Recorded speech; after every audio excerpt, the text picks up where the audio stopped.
¿Qué tal, amigos de UPC TV? Una nueva emisión del programa Contracara. Bueno, hoy tenemos un programa evidentemente sumamente especial.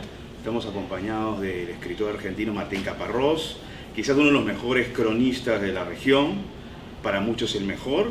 Eso lo vamos a conversar con Martín, supongo que Martín no va a querer dar opinión sobre ese asunto. Pero bueno, Martín. Yo tengo una opinión sobre ese asunto. Martín, ¿cómo estás? Bien, bien, Manuel, por supuesto, darle la bienvenida a Martín Caparrós. Es un honor para la UPC tenerlo entre nosotros. Y efectivamente vamos a hablar de crónicas, pero vamos a hablar de muchas cosas más. Sí, vamos a hablar de qué pasa en el mundo y qué pasa en nuestra región, ¿no, Martín? Así es. El ojo del cronista pues tiene que penetrar distintos ámbitos para tratar de dar una mirada de pronto un poco distinta pues a lo que vemos en las notas informativas, tú lo sabes. Los dos son Martín. Así es.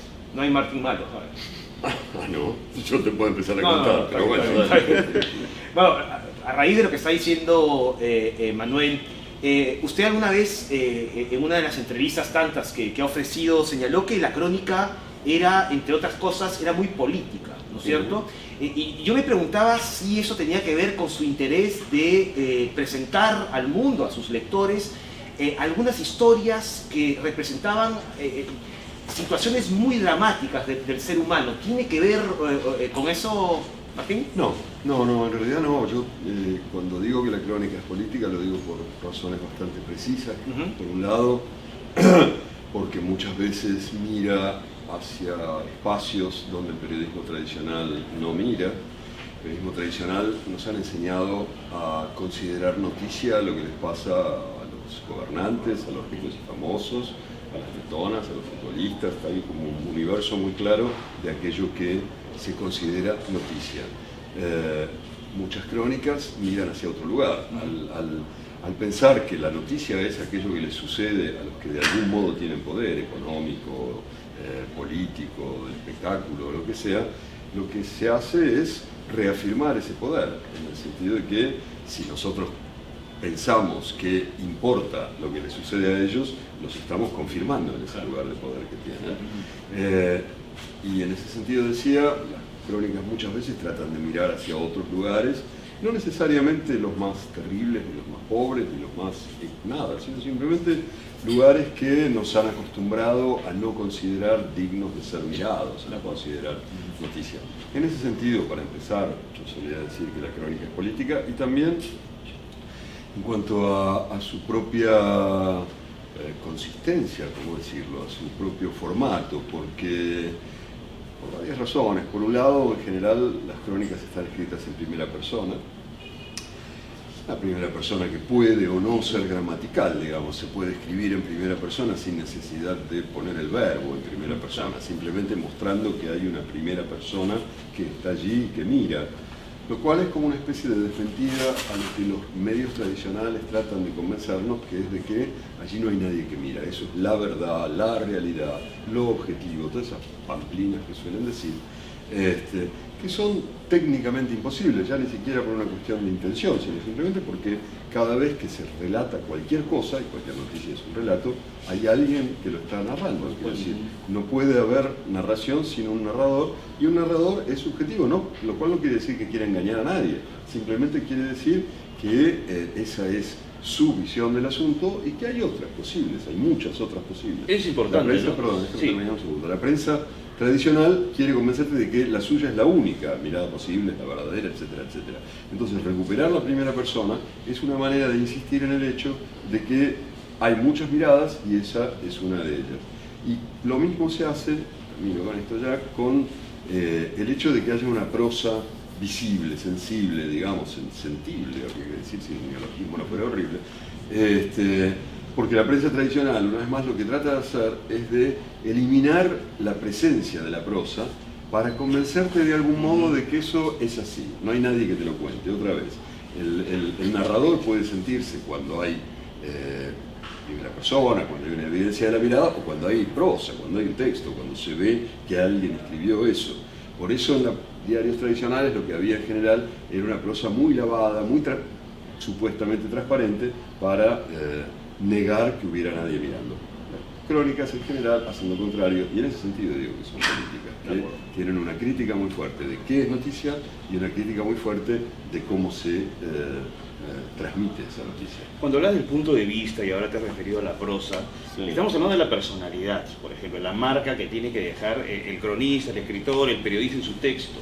Pero esa marca también depende cómo ha construido su punto de vista, cómo ha construido su visión de mundo.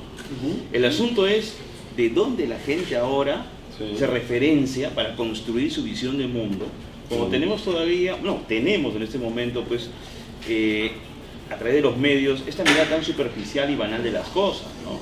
Pero eso también es una visión del mundo. Nadie tiene una visión del mundo. Una visión del mundo de pronto tenemos. no muy gratificante, ¿no? Sí, me acuerdo de una discusión ridícula que tuve con un señor que entonces era presidente del club de fútbol argentino, el Club Atlético Boca Juniors. Se ve que era un ingeniero, se llamaba Mauricio Macri. Tuvimos una pelea una tarde, una noche, 2004, en circunstancias infaustas, porque Boca acababa de perder la final de la Copa Libertadores de América en el estadio de Manizales contra el Once Caldas. Estábamos en el vestuario, se habían ido todos porque era una noche patética. Por alguna razón quedó Macri que yo, empezamos a charlar, le estaba preparando un libro sobre Boca. Le dije, mira, estos días te voy a llamar para entrevistarte para el libro, qué sé yo. Nos habíamos cruzado alguna vez, nos conocíamos de cruzarnos en programas de televisión donde siempre estábamos en desacuerdo. Tenía una visión bastante centro-derecha, por decirlo de una manera amable, y yo siempre tuve una visión de izquierda. Entonces le dije esto y me dice, bueno, sí, claro, siempre que no le metas ideología. Digo, no, yo le voy a meter mi ideología como vos le metés la tuya a todo. Y me pareció una clara puesta, de una clara muestra de cómo hay un cierto sector que llama ideología a lo que no piensan ellos. Lo que ellos piensan no es ideología, es, qué sé yo, la verdad, lo normal, la lógica, el sentido común, o vaya a saber qué. Ideología es lo que piensan los otros. No, todos tenemos una ideología, hasta el periodista más aséptico tiene una ideología, una idea del mundo, como decías, que pone en acción cada vez que hace un trabajo, así sean 8 líneas sobre un cable de agencia. Claro, el asunto es que hay que saber ubicar e identificar influencias que te puedan servir. Sí. El tema es ese, ¿no? Sí. Parece que cada vez hay menos referencias para eso. Es decir, para profundizar, para analizar la realidad con mejores herramientas. Sí. En el caso, por ejemplo, de ustedes, los argentinos, creo que han tenido las elecciones el día domingo, ¿no? Repiten el plato, de alguna u otra manera, ¿no? Sí, yo tuve que escribir el lunes sobre estas elecciones, escribí una columna en el New York Times y decía que era algo que se está pasando mucho en América Latina, que es que hay como se elige a A, como A no funciona se elige a B, como B no funciona se vuelve a elegir a A, como A sigue sin funcionar se vuelve a elegir a B. Si te fijas, en Chile, por ejemplo, que nos sorprendió a todos tanto lo que pasó, había pasado exactamente eso. Bachelet, Piñera, La alternancia de poder, ¿no? Sucede mucho más que alternancia, desespero, quiero decir, los mismos que hace 4 años o 5 o 6, según los periodos electorales de cada país, habían rechazado a un gobierno que lo había hecho mal y habían elegido al otro, después viene el otro, también lo hace mal, entonces lo vuelven a rechazar, pero como la única opción que en general se les presenta es la que ya habían rechazado antes, la primera, la eligen de nuevo, y así sucesivamente, que hubiera pasado mucho en América Latina esto, porque yo creo que lo que muestra es una desesperanza con respecto a las propuestas políticas, a la oferta política disponible, ¿no? Y entonces en Argentina pasó eso, quiero decir, los mismos que hace 4 años querían desembarazarse de Cristina Fernández a toda costa, bueno, ante el desastre de Macri, ahora la volvieron a votar. Yo quería preguntarle, aprovechar la pregunta que le había hecho Manuel sobre lo ocurrido en Argentina. Uno de los problemas de Alberto Fernández es consolidar, y creo, me parece que usted lo comentó, consolidar su poder en su propio partido. El problema de Alberto Fernández es el peronismo, es el kirchnerismo, es tener mayor participación ahí frente a su vicepresidenta. Bueno, yo creo que tienen como proyectos políticos distintos, o por lo menos sin ninguna duda formas políticas distintas. El kirchnerismo no fue peronista en el sentido de que no fue incluyente. El peronismo siempre fue una bolsa de gatos. Es decir, yo decía ahí la metáfora básica del peronismo es la bolsa de gatos, lo decía Perón, o sea que a él me remito, el fundador. Perón decía que de afuera los que no eran peronistas, cuando los veía juntos pensaban que eran gatos que estaban peleando, pero no, se estaban reproduciendo, decía Perón.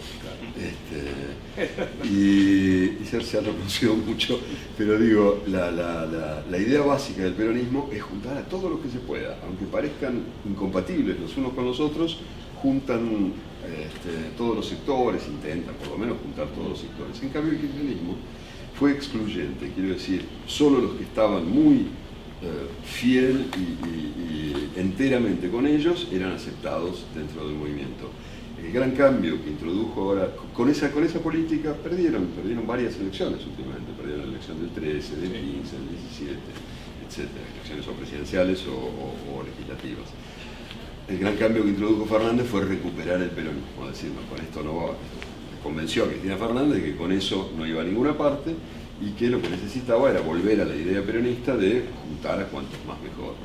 Esa es la gran discusión en este momento y va a seguir, quiero decir, porque los kirchneristas no quieren aliarse con gente que no les gusta, los peronistas van a tener que pelear por la hegemonía contra ellos, va a ser interesante. La única pena es que en el medio está la Argentina, pero si no fuera por eso sería muy entretenido. Y es particular cómo ha revivido Cristina a través de la fórmula ella como vicepresidenta, porque su gobierno había sido desastroso, la Argentina quedó, digamos, muy conmocionada por esa gestión, pero hoy la tenemos nuevamente en el gobierno, ya no como presidenta, pero sí como vicepresidenta y con una opción que ya demostró que no tenía, digamos, los recursos necesarios para gestionar bien el gobierno. Sí, lo que pasa es que su gobierno fue desastroso, pero el de Macri fue más desastroso todavía. Como una vez más, y es la última vez que cito a Perón en este rato, decía don Juan Domingo Perón,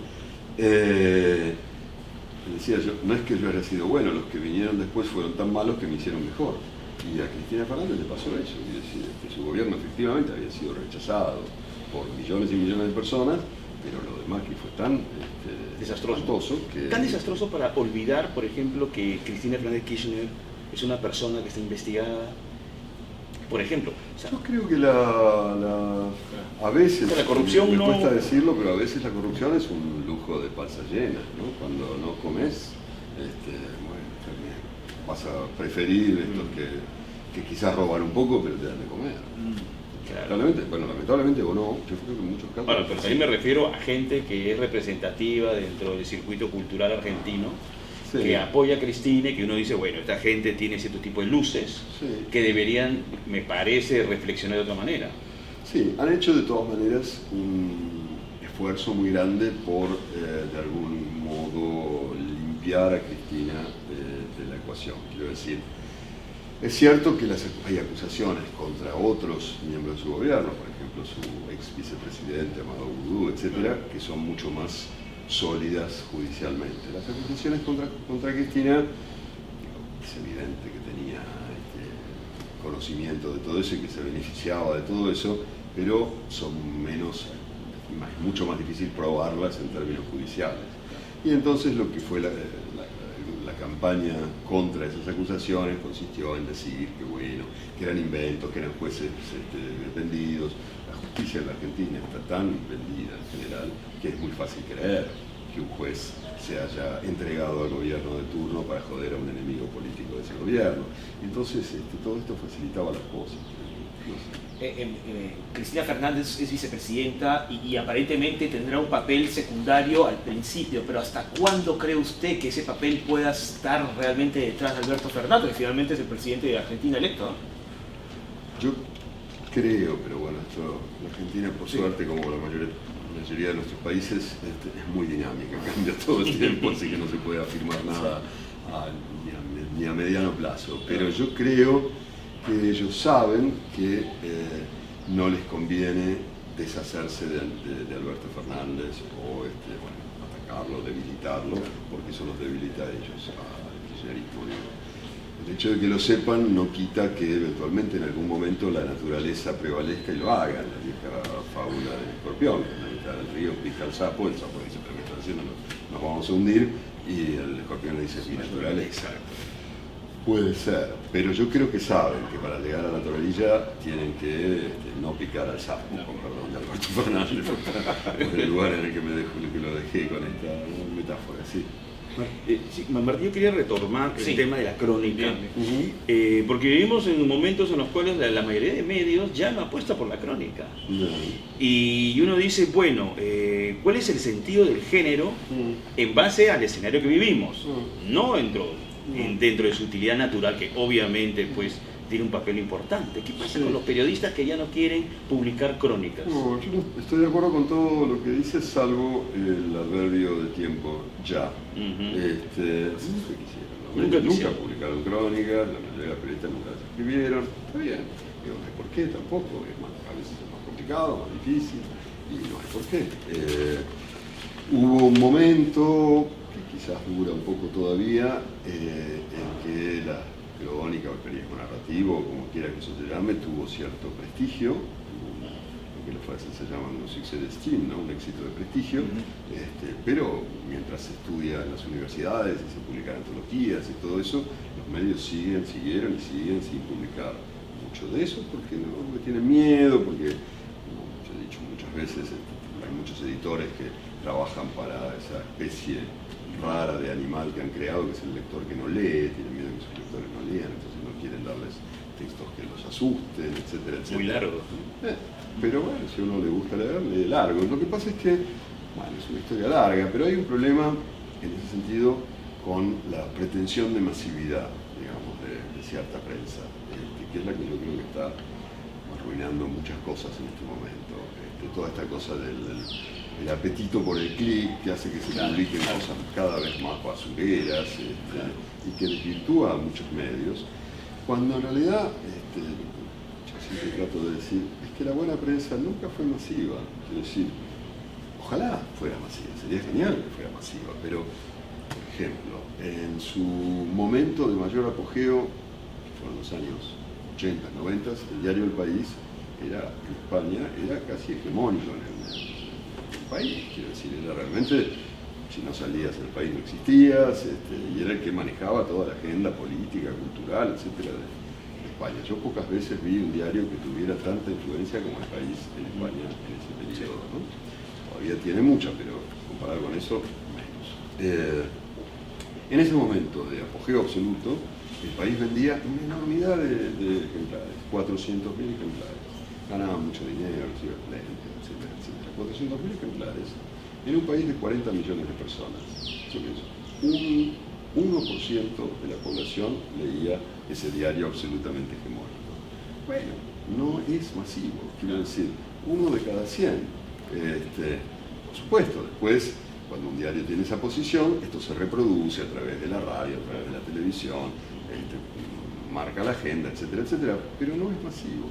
Entonces yo creo que es un error espantoso el de buscar la masividad, porque no funciona y a cambio te hace publicar cosas cada vez peores. Yo creo que contra esa especie de locura por el rating que les ha dado a algunos editores, textos más narrativos, podríamos llamar crónica, buenos análisis, que entiendan el contexto y que expliquen cosas que la actualidad por sí misma no explica, o investigaciones que averigüen cosas que si no se conocen, son básicamente las 3 opciones que hay para que la prensa pelee contra este empuje de las redes sociales, que la desespera. Y también el placer por los textos bien escritos, ¿no? Eso es fundamental en la crónica. Usted menciona alguna vez, ¿no? Habrías que hacer periodismo contra la demanda más primaria del público, es contra el público, ¿no? Sí. Es decir, ¿qué hay que hacer? Rebelarnos contra el público y empezar a darle cosas mejor escritas, mejor contadas, o cosas que importan, ¿no? Lo que nosotros creamos que vale la pena, para eso estudiamos, para eso trabajamos, para eso nos importa. Quiero decir, es curioso que aceptemos que el que tiene que decidir lo que se publica es alguien, un conjunto innominado de gente que no tiene ni idea de esto, perdón. Es decir, es como si para operar el cirujano hiciera una encuesta en Twitter, ¿viste? ¿Qué hago? ¿Corto con un cuchillo o con un tenedor? No, hermano, sos vos el que Así es. saber de esto, ¿no? Esto no funcionó con tutoriales.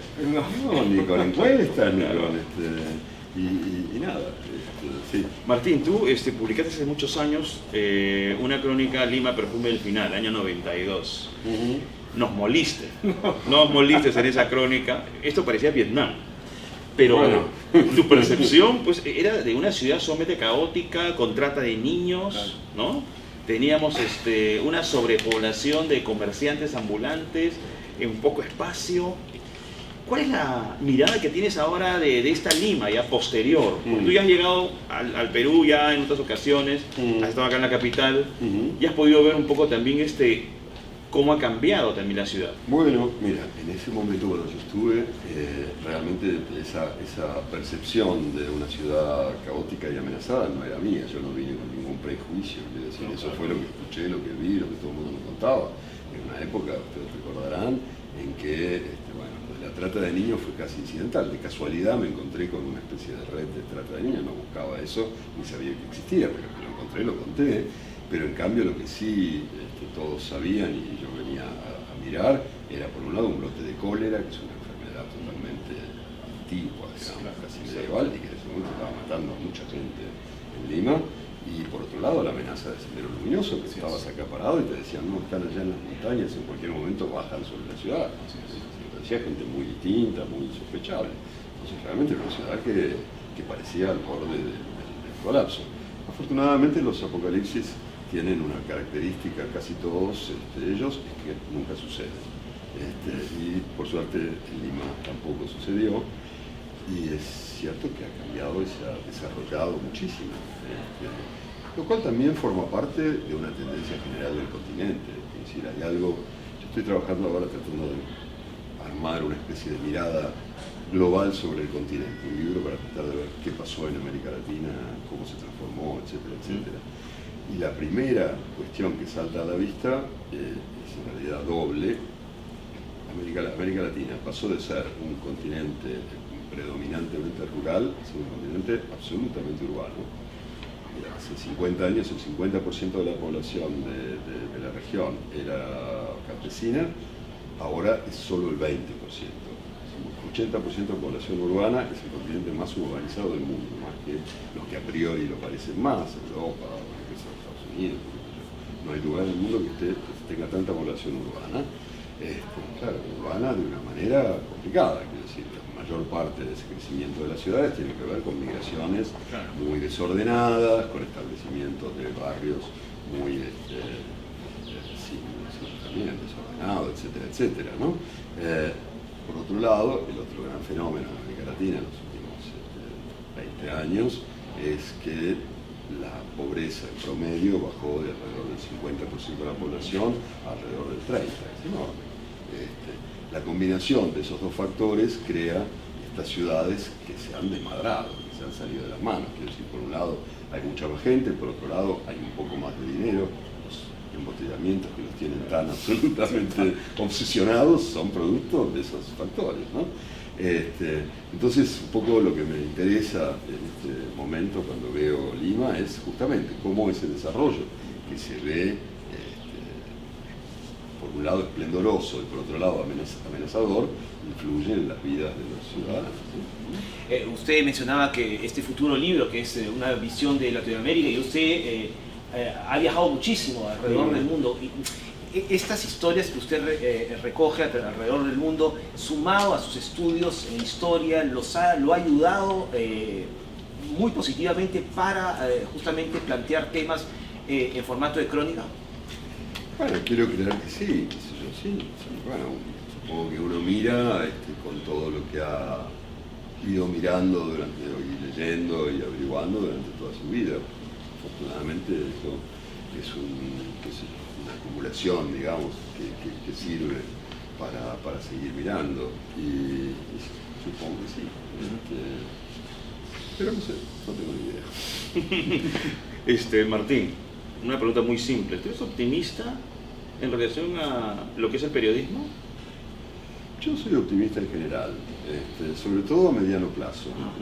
Creo que las cosas mejoran, es curioso, pero las cosas mejoran. Pese a que nos gusta tanto creer que todo va siempre a peor, si uno lee lo que ha pasado en la historia con cierta distancia, ve que vivimos infinitamente mejor que hace 200 años, muchísimo mejor que hace 500, y no te digo hace 2000 porque es incomparable. Tenemos mejores condiciones. Sí, vivimos mejor, vivimos mucho más. Para empezar, la primera medida de cuán bien vivimos es cuánto. Es decir, si uno vive muy bien 30 años, bueno, quizás uno preferiría vivir incluso un poquito peor 80. Y las cifras son esas. Quiero decir, hace 1000 años la esperanza de vida promedio era 30 y tantos años, ahora la esperanza de vida es 70 y muchos. Pero más bien los que se mueren son los periódicos. No, Las se mueren versiones está muy impresas, bien que ¿no? se mueran los periódicos. Como antes se murieron los, ¿cómo se llaman? Los que iban Claro. los, Que los juglares. No, los que venían y decían... Los que iban contando las noticias, Las ¿no? noticias, sí, justo, me olvidé No, el nombre sí. ahora. Bueno, los que venían y contaban las noticias en la plaza. Claro. Sí, se murieron porque aparecieron los periódicos, justamente. Entonces ya no era necesario que hubiera ese tipo de trabajo. Y ahora los periódicos están desapareciendo y están siendo reemplazados por otras formas de Por otras comunicar plataformas. la información. Sí, y otras formas también. Quizás formas más interactivas, quizás formas más colectivas, quizás de otras maneras. A mí me parece súper interesante eso. Es decir, no tengo ninguna nostalgia por las formas anteriores, al contrario, tengo mucha intriga e interés por las próximas maneras. O sea, tú ves un periodismo saludable en otras plataformas, pero saludable al fin y al cabo. Saludable que es, el periodismo siempre fue enfermo. Saludable, no. Siempre medio paquidermo. Intenso, quiero decir, con ganas, Yeah. buscando y tratando de encontrar maneras nuevas de seguir contando todo lo que vale la pena ser contado. Eso lo veo, claramente lo veo. Si te fijas, no, es una tontería, pero yo estuve hace poco en Medellín porque una institución de la que formo parte, que es la fundación, ahora se llama Fundación Gago, antes se Claro. llamaba Fundación Nuevo Periodismo Iberoamericano, da unos premios que tienen cierto prestigio en la región. Y si te fijas, ves que los premios, por ejemplo, que dimos esta vez, eran todos a propuestas muy diferentes de lo que solía ser. Quiero decir, para empezar, cada vez que eran cuatro premios, los 3 últimos dijeron, y el premio, porque hay como cierto suspenso, a quién va a ganar, qué sé yo, están ahí todos nerviosos. Yo decía, y el premio es para Tururú. Y cuando decía Tururú, se subían 15 tipos al escenario. Sí, tipos y tipas, es decir, hombres y mujeres. Mucho trabajo en colaboración. El periodismo solía ser un trabajo de viejo lobo solitario. Martín, antes de terminar, Sí. Yo sí, quería hacer una sí. pregunta muy breve. Esta semana se ha cumplido el 30 de octubre, que por cierto es cumpleaños de Maradona. Y lo menciono porque se ha mencionado y se ha hablado mucho al respecto en las redes sociales, ¿de acuerdo? Pero yo quería hacer una pregunta un poco tonta, pero si tuviera que elegir a un jugador que representa al fútbol argentino, ¿sería Maradona o sería Messi? No, sería Riquelme. Ah, sí, Total. fíjate. Porque es de Boca. No, porque es un gran jugador. Ujú. Porque es un jugador totalmente distinto, es un jugador de los que ya no se hacen, porque ya no se venden. Tanto Messi como Maradona son perfectos para vender Nike, digamos, para hacer un clip de 30 segundos haciendo piruetas, caños, gambetas imposibles. Riquelme no hacía eso, lo que hacía era armaba a su alrededor un equipo, hacía jugar a 10 tipos más, los hacía jugar en sus mejores posibilidades.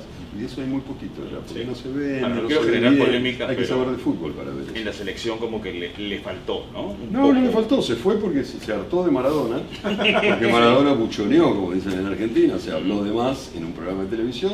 Román dijo, este muchacho no tiene código, si quiere decir algo que lo venga a decir a mí y que no lo diga en público. Y entonces se fue de la selección y lo que pasó fue que el domingo siguiente a Maradona se tuvo que ir a la cancha de Boca porque toda la hinchada gritaba Riquelme, que estaba también la selección se va a la puta que la parió. Y Maradona tuvo que estar un año sin ir a la cancha de Boca, imagínate, para que Claro, Maradona no claro. pueda ir a la cancha de Boca, es que a Riquelme lo queríamos más. Bueno, está clarísimo. Y como sé que eres un hombre optimista, supongo que eres optimista con Boca Juniors, que se va a recuperar en algún momento. Sí, te dije que era optimista a largo plazo. Bueno, Martín, Bueno. muchas gracias Muchísimas por esta gracias, Martín. Ha sido Muy un amable. placer, Muchas Martín. gracias. Vale. Bien, Manuel, Bueno, con eso acabamos. Con la eso edición de acabamos. hoy. Creo que ha sido un lujo tener a Martín Un- Caparrós aquí. absoluto lujo. Así que nos vemos en la próxima emisión de Muy bien. Contracara vía UPC TV. Hasta la próxima semana. Chao. Chao.